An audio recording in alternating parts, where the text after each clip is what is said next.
ဒီကဗျာစာအုပ်ထဲမှာပါတဲ့ဂျန်နေတာဆိုတဲ့ကဗျာကိုဖတ်ပြချင်ပါတယ်ပြီးတော့အဲ့ကဗျာကျွန်တော်ဘာလို့ယူနေလဲဆိုတဲ့ဟာပြောပြချင်ပါတယ်ကဗျာရဲ့အဓိပ္ပာယ်ကတော့ဖတ်တဲ့သူပုံမှာပဲမူတည်တော့ပါဂျန်နေတာယုံကြည်တဲ့အမှန်တရား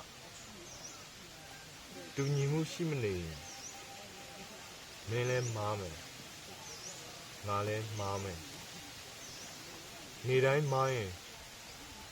ငါတို့တွေတစ်သက်လုံးမောင်နေရတော့မယ်အဲ့ဒါပေါ်တာနဲ့စစ်တပ်တွေကိုရောက်သွားတယ်ကျွန်တော်ညီမျိုးရေးတာဒီကောင်ဒီဘက်ကိုပြန်မကူလာနိုင်သေးတော့ကျွန်တော်နဲ့ညီမျိုးမဟုတ်ဘူးပြီးတော့ကျွန်တော်နဲ့လည်းတဲ့နေမှာမဟုတ်တော့ဘူးဗျာ